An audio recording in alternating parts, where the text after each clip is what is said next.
조선시대의 한 선비가 사람의 진심을 비추는 신비한 거울을 얻게 됩니다. 과연 이 거울은 축복일까요? 저주일까요? 그러나 진정한 지혜는 남의 마음을 읽는 것이 아니라 사람을 이해하고 사랑하는 데 있었습니다. 신비한 거울, 조선의 선비, 진심을 보다. 이한명의 이야기 지금 시작합니다. 숙종 임금이 다스리던 조선 중기의 어느 봄날, 강원도 금강산 자락의 작은 마을 화천리에 이한명이라는 선비가 살고 있었습니다. 35의 나이, 남들 같으면 벌써 관직에 나아가 이름을 떨칠 나이였지만 그는 아직도 과거에 급제하지 못한 채 가난한 생활을 이어가고 있었습니다. 초가지붕은 여기저기 구멍이 나 있어 비가 오면 빗물이 새어들었고 흙벽은 금이 가 있어 겨울이면 찬바람이 스며들었습니다.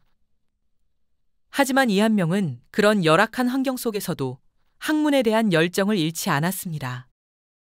봄날 아침, 사랑채에서는 이한명이 책상 위에 엎드려 잠들어 있었습니다. 밤새 주역을 읽다가 그만 깜빡 잠이 든 것입니다.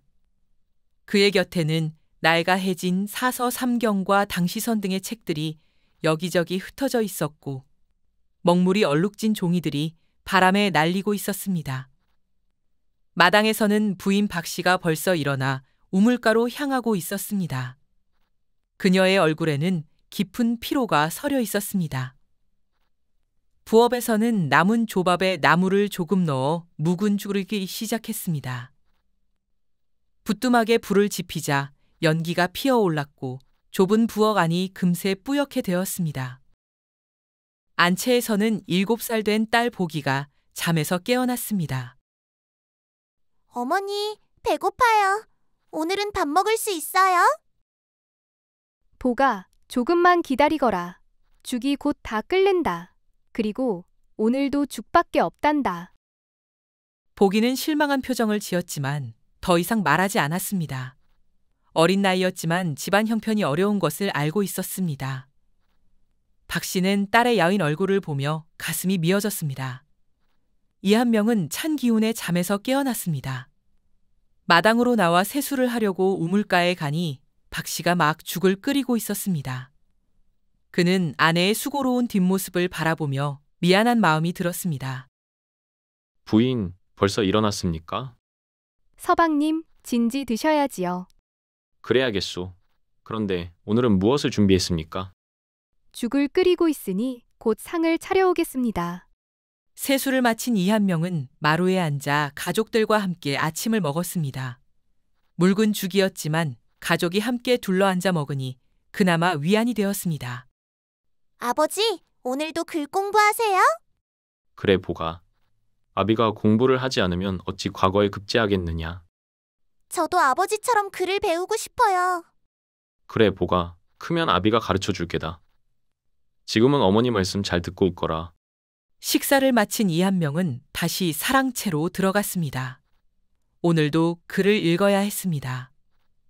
내년 봄에 11번째로 과거 시험을 볼 예정이었습니다. 지난 10년 동안 10번이나 도전했지만 번번이 낙방했었습니다. 하지만 이한명은 포기하지 않았습니다. 점심 무렵 대문 밖에서 인기척이 들렸습니다. 누군가 천천히 다가오는 소리였습니다. 계십니까? 혹시 이 집에 사람 계십니까? 이한명은 황급히 일어나 대문으로 나갔습니다. 문을 열어보니 한 노인이 서 계셨습니다. 70은 되어 보이는 백발의 노인으로 허름한 누더기 옷을 입고 있었지만 이상하게도 기품이 느껴졌습니다. 실례가 되지 않는다면 물 한 그릇만 얻어 마실 수 있겠습니까? 먼 길을 걸어와서 목이 몹시 마릅니다. 아, 그러십시오. 어서 들어오십시오. 비록 변변치 못한 곳이지만 쉬어 가시지요. 이한명은 노인을 정중하게 마루로 안내했습니다. 노인은 천천히 걸음을 옮겨 마루에 앉았고 이한명은 부엌으로 가서 깨끗한 물을 떠왔습니다.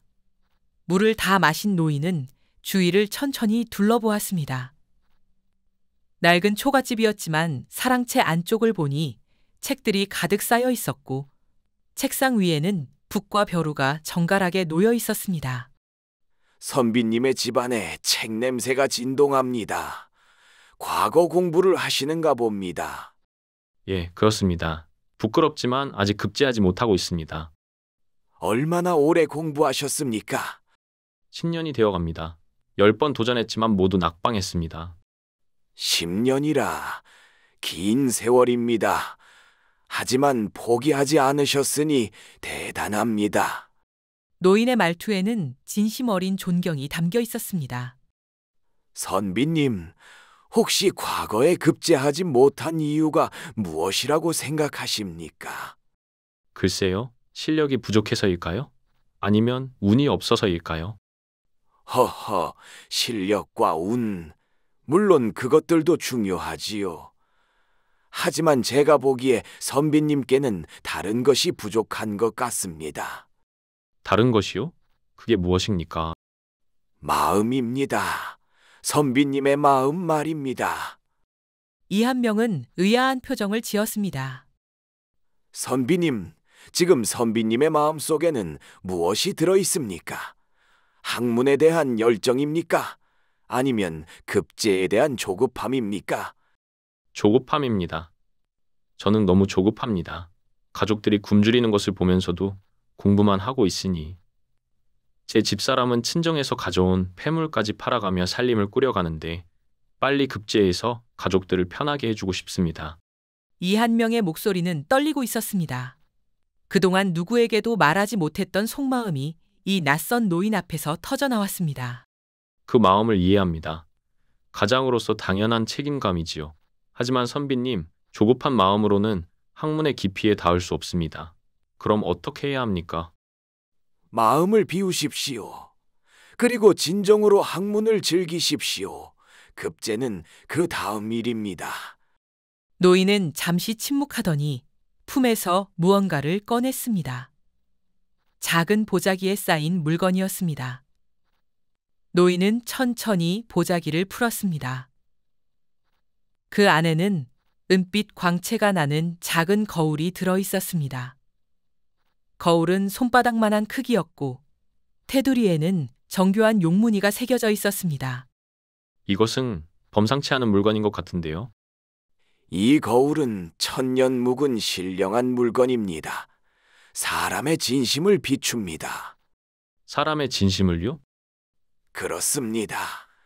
이 거울에 누군가를 비추면 그 사람의 겉모습이 아닌 진짜 마음이 보입니다.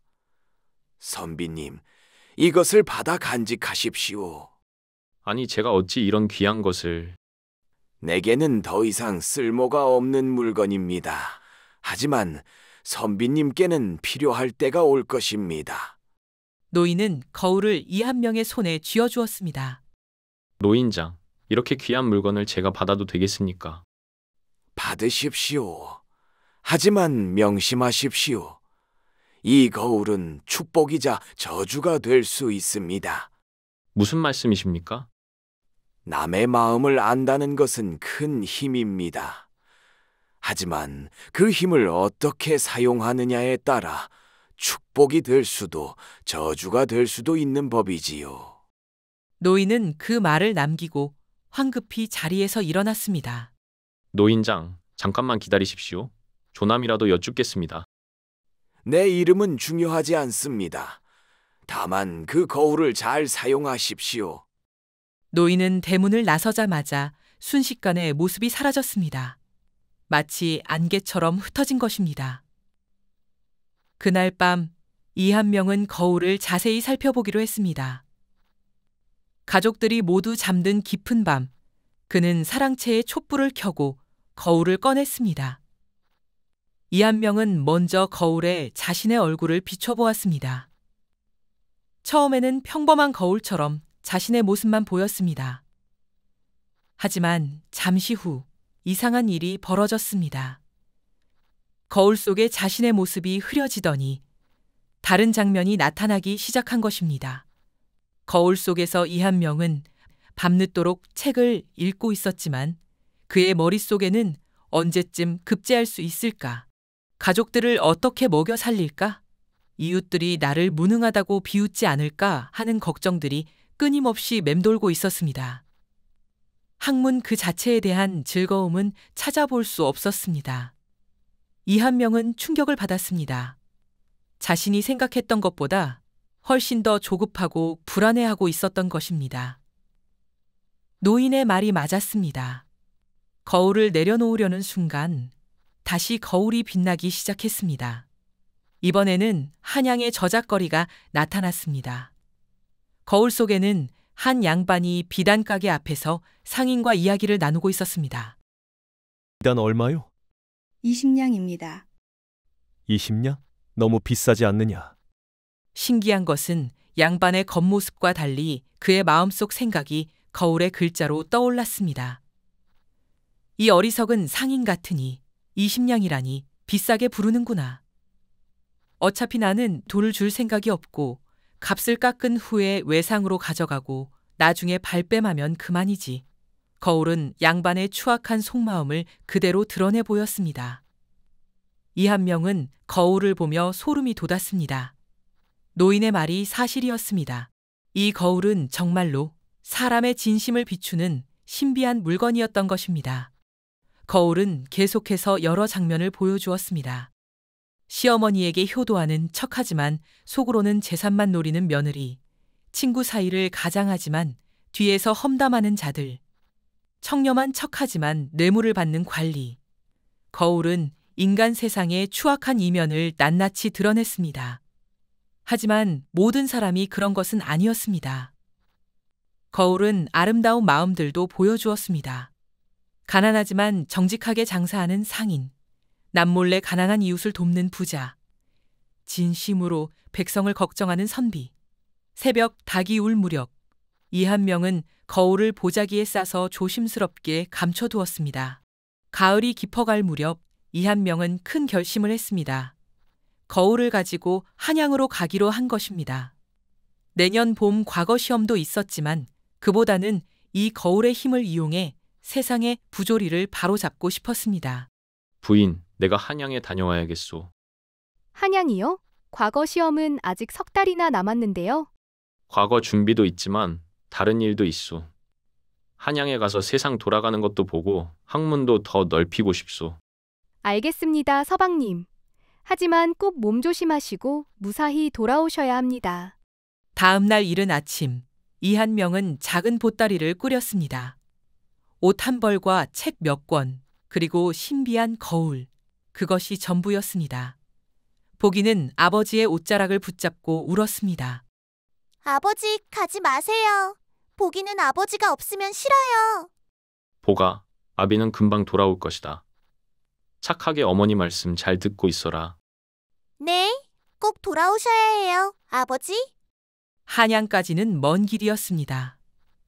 이한명은 날이 밝으면 걷고 해가 지면 주막이나 사찰에서 하룻밤을 묵었습니다. 길을 걷다가 같은 방향으로 가는 행상 김씨를 만났습니다. 선비님, 어디로 가시는 길입니까? 한양으로 갑니다. 당신은요? 저도 한양으로 장사하러 갑니다. 함께 가시겠습니까? 이한명은 슬쩍 거울을 꺼내 김씨를 비춰보았습니다. 거울 속에는 김씨의 진심이 드러났습니다. 이 선비는 좋은 사람 같군. 함께 가면 길이 심심하지 않겠어. 김씨의 마음은 순수했습니다. 이한명은 안심하고 그와 함께 길을 갔습니다. 닷새가 지나자 이한명과 김씨는 작은 고을에 도착했습니다.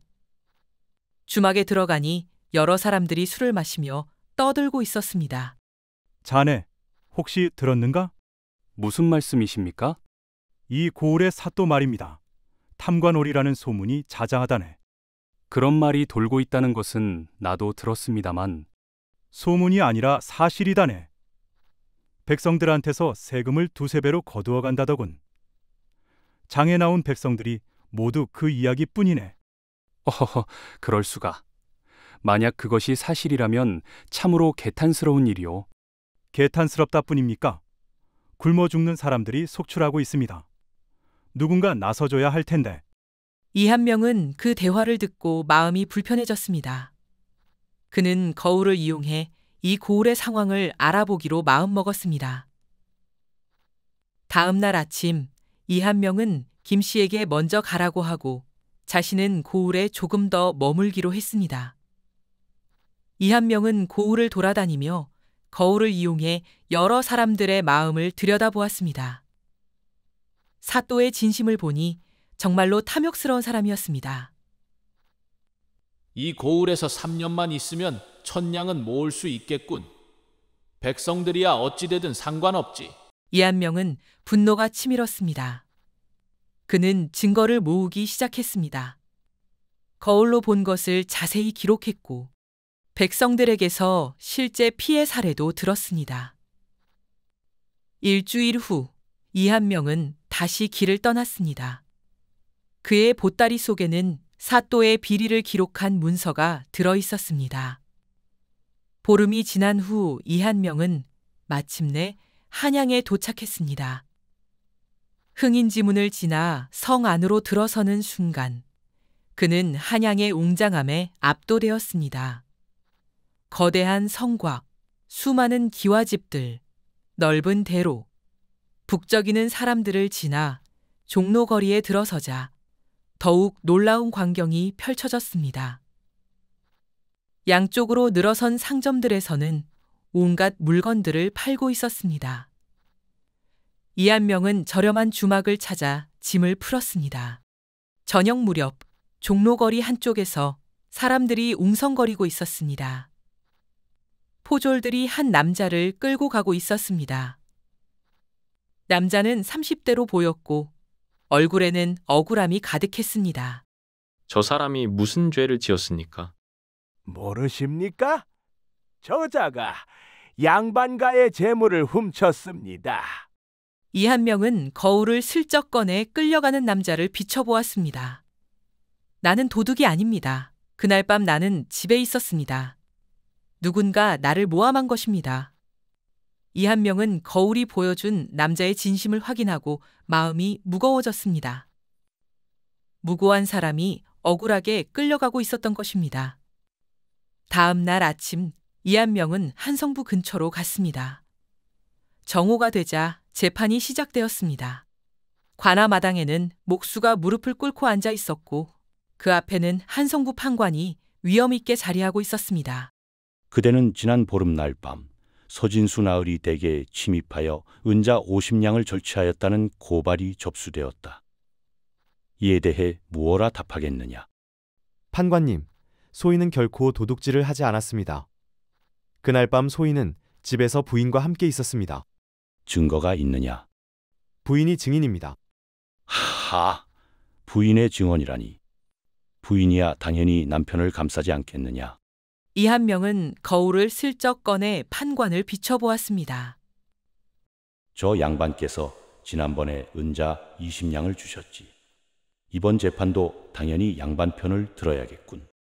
판관은 이미 뇌물을 받고 판결을 정해놓은 상태였습니다. 이한명은 용기를 내어 앞으로 나섰습니다. 잠깐만 기다려 주십시오. 누가 감히 재판을 방해하는 것이냐? 소인은 강원도에서 온 선비 이한명이라고 합니다. 이 재판에 의문이 있어 감히 한 말씀 올리고자 옵니다. 의문이라니 무슨 의문이 있느냐? 판관님, 저분이 정말로 도둑질을 했다는 확실한 증거가 있습니까? 단지 고발인의 말만으로 사람을 벌할 수는 없는 것 아닙니까?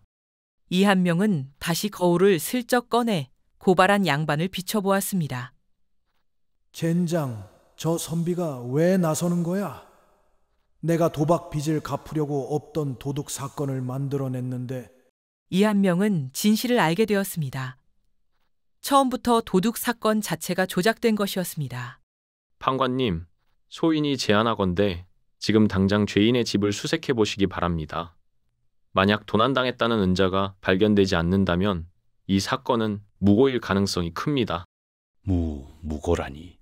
네 이놈, 감히 양반나리를 모함하느냐? 소인은 진실을 말할 뿐입니다. 판관님, 백성들이 모두 지켜보고 있습니다. 부디 공정한 판단을 바라옵니다. 백성들 사이에서 이한명을 지지하는 목소리가 나오기 시작했습니다. 판관은 난처한 표정을 지었습니다. 좋다. 포졸들은 당장 피고의 집을 수색하라. 포졸들이 목수의 집으로 달려갔습니다. 1시쯤 지나자 포졸들이 돌아왔습니다. 그들의 손에는 아무것도 없었습니다. 판관님, 죄인의 집을 샅샅이 뒤졌으나 은자는 발견되지 않았습니다. 그럴 리가 없느니라. 분명 숨겨놓았을 것이야. 집이 워낙 작고 가난하여 숨길 곳이 없었습니다. 게다가 죄인의 아내와 이웃들이 모두 그날 밤 죄인이 집에 있었다고 증언했습니다. 판관은 땀을 흘리며 당황했습니다. 고발한 양반의 얼굴은 창백해졌습니다. 판관님, 이제 진실이 밝혀진 것 같습니다. 이 사건은 무고입니다. 죄인을 풀어주시고 오히려 거짓으로 고발한 자를 벌하셔야 합니다. 백성들 사이에서 함성이 터져 나왔습니다. 모두들 이학명의 용기와 지혜를 칭찬했습니다. 판관은 어쩔 수 없이 목수를 풀어주었고 거짓으로 고발한 양반을 조사하겠다고 선언했습니다. 재판이 끝난 후 목수는 이한명에게 달려와 눈물을 흘리며 감사를 표했습니다. 은인이십니다. 정말 감사합니다. 만약 선비님께서 나서주지 않으셨다면 소인은 억울하게 형벌을 받았을 것입니다. 괜찮습니다. 당연히 해야 할 일을 했을 뿐입니다. 이한명의 가슴은 뿌듯함으로 가득 찼습니다. 거울의 힘으로 억울한 사람을 도울 수 있었던 것입니다. 그로부터 한 달이 흘렀습니다. 이한명은 한양에 머물며 거울의 힘으로 여러 사건을 해결했습니다. 억울하게 누명을 쓴 과부를 구해주었고 탐관오리의 비리를 폭로했으며 사기꾼에게 속은 상인을 도와주었습니다. 그의 명성은 점차 한양 백성들 사이에 퍼져나갔습니다. 하지만 이상한 일이 벌어지기 시작했습니다. 거울을 사용할 때마다 이한명의 몸은 점점 지쳐갔고 마음은 무거워져만 갔습니다. 남의 마음을 들여다본다는 것이 생각보다 큰 부담이었던 것입니다.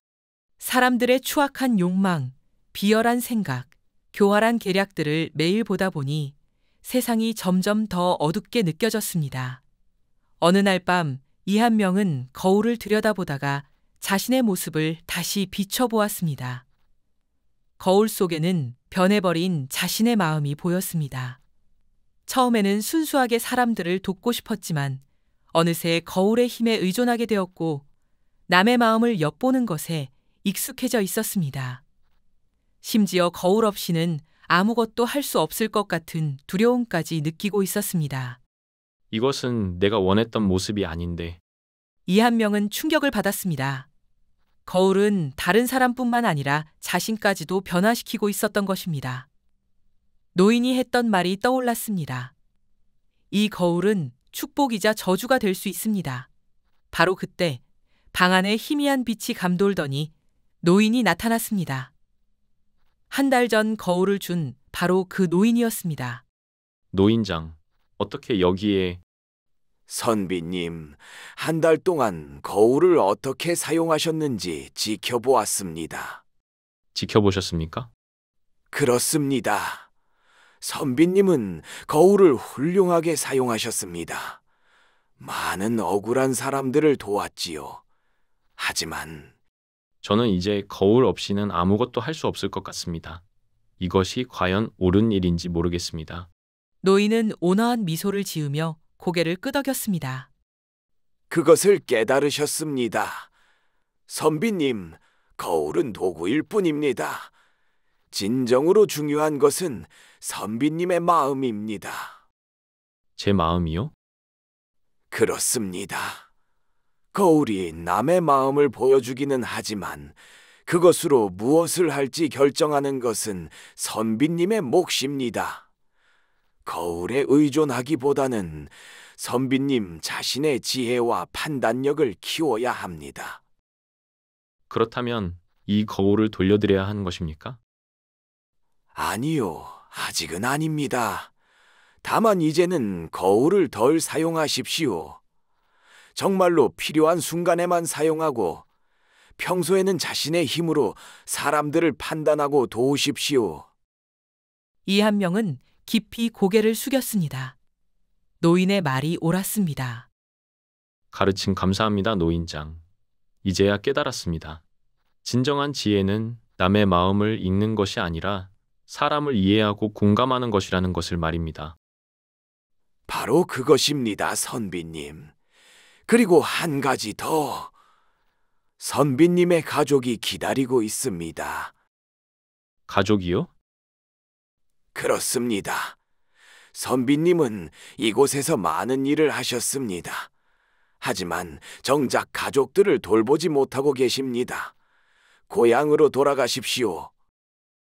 노인의 말에 이한명은 가슴이 철렁했습니다. 한양에 온 지 벌써 2달이 되어 가는데 가족들에게 소식조차 전하지 못했던 것입니다. 하지만 과거 시험이 곧 있습니다. 선비님, 과거에 급제하는 것이 전부가 아닙니다. 가족을 돌보고 이웃을 사랑하고 올바르게 사는 것. 그것이 진정한 선비의 길입니다. 노인은 그 말을 남기고 다시 안개처럼 사라졌습니다. 이한명은 한참을 멍하니 앉아 있다가 결심했습니다. 고향으로 돌아가기로 말입니다. 보름 후 이한명은 화천리 마을에 도착했습니다. 3달 만에 보는 고향이었습니다. 마을 입구에 정자나무는 여전했고 오솔길도 그대로였습니다. 하지만 이한명의 마음은 많이 달라져 있었습니다. 집에 도착하자 보기가 가장 먼저 달려나왔습니다. 아버지, 어머니, 아버지가 돌아오셨어요. 보가, 그래 아비가 왔다. 잘 있었느냐? 이한명은 딸을 꼭 안아주었습니다. 3달 사이에 보기는 조금 더 자란 것 같았습니다. 박 씨도 부엌에서 급히 나왔습니다. 그녀의 얼굴에는 기쁨과 안도의 표정이 가득했습니다. 서방님, 무사히 돌아오셨습니다. 얼마나 걱정했는지 모릅니다. 부인 미안하오. 너무 오래 걸렸소. 괜찮습니다. 무사히 돌아오신 것만으로도 감사합니다. 그런데 과거 시험은 어떻게 되었습니까? 과거 시험은 보지 않았습니다. 예? 보지 않으셨습니까? 박 씨는 놀란 표정을 지었습니다. 이한명은 부인의 손을 잡고 천천히 말했습니다. 부인, 내가 한양에서 깨달은 것이 있습니다. 과거에 급제하는 것도 중요하지만 더 중요한 것은 가족과 함께 있는 것, 그리고 올바르게 사는 것이라는 것을 말입니다. 서방님. 앞으로는 과거 공부도 하되 가족들도 제대로 돌보겠습니다. 그리고 이 마을 사람들도 도우며 살겠습니다. 박 씨의 눈에 눈물이 고였습니다. 남편이 달라졌다는 것을 느낄 수 있었습니다. 예전처럼 급제에만 집착하는 모습이 아니라 한결 여유롭고 평화로워 보였습니다. 그날 밤 가족이 오랜만 함께 저녁을 먹었습니다. 여전히 보리밥이었지만 함께 있다는 것만으로도 행복했습니다. 보기는 아버지의 한양 이야기를 듣느라 눈을 반짝였고 박 씨는 서방님의 무사기환을 감사해했습니다. 식사 후 이한명은 사랑채로 들어가 거울을 꺼냈습니다. 은빛으로 빛나는 신비한 거울. 이제는 이것을 어떻게 사용해야 할지 알 것 같았습니다. 그로부터 1년이 흘렀습니다. 이한명은 화천리 마을에서 서당을 열었습니다. 낮에는 마을 아이들에게 글을 가르쳤고 밤에는 학문을 이어갔습니다. 더 이상 급제에만 집착하지 않았지만 오히려 학문은 더 깊어졌습니다.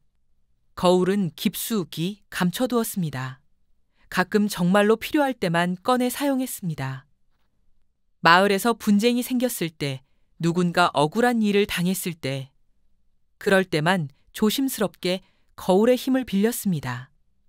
하지만 대부분의 경우 거울 없이도 사람들을 이해하고 도울 수 있었습니다. 한양예서의 경험과 깨달음이 그에게 진정한 지혜를 주었기 때문입니다. 마을 사람들은 이한명을 존경했습니다. 비록 과거에 급제하지는 못했지만 그는 진정한 선비였습니다. 학문이 깊고 마음이 넓고 이웃을 사랑하는 사람, 그것이 바로 이한명이었습니다. 보기는 아버지의 가르침을 받으며 총명하게 자랐습니다. 박 씨는 남편과 딸을 돌보며 행복한 나날을 보냈습니다. 가난은 여전했지만 가족이 함께 있고 서로 사랑한다면 그것으로 충분했습니다. 어느 봄날 이한명은 마당에서 보기와 함께 꽃구경을 하고 있었습니다. 그때 문득 노인의 말이 떠올랐습니다. 진정한 지혜는 남의 마음을 읽는 것이 아니라 사람을 이해하고 공감하는 것입니다. 이한명은 미소를 지었습니다. 이제야 그 말의 진정한 의미를 깨달은 것 같았습니다. 아버지, 무슨 생각을 하세요? 응? 아무것도 아니다, 보가. 그냥 우리가 함께 있어서 행복하다는 생각이 드는구나. 보기도 행복해요, 아버지. 저 멀리 금강산 봉우리에는 봄눈이 아직 남아 하얗게 빛나고 있었습니다. 따뜻한 봄바람이 마을을 감싸며 불어왔고 새들의 지저귐 소리가 정겹게 들려왔습니다. 이한명은 거울이 준 가장 큰 선물이 무엇인지 깨달았습니다. 그것은 남의 마음을 읽는 신비한 능력이 아니라 자신의 마음을 되돌아보고 진정으로 중요한 것이 무엇인지 깨닫게 해준 것이었습니다. 가족의 소중함, 이웃과의 정, 학문의 진정한 의미, 올바르게 사는 삶, 이 모든 것을 깨닫게 해준 것이 바로 거울이 준 진짜 선물이었습니다. 그날 밤 이한명은 마지막으로 거울을 꺼내 들여다보았습니다. 거울 속에는 평화로운 자신의 모습이 비쳤습니다. 더 이상 조급하거나 불안하지 않은 만족스러운 표정의 자신이었습니다. 이한명은 거울을 보자기에 정성스럽게 싸서 깊숙이 감춰두었습니다. 언젠가 이 거울이 다시 필요한 날이 올지도 모릅니다. 하지만 그날이 오기 전까지는 그는 자신의 힘으로 가족을 돌보고 이웃을 사랑하며 살아갈 것입니다. 그것이 바로 신비한 거울이 가르쳐준 진정한 선비의 길이었습니다. 지금까지 긴 이야기 들어주셔서 감사합니다. 이야기가 재미있으셨다면 구독과 좋아요 부탁드리겠습니다.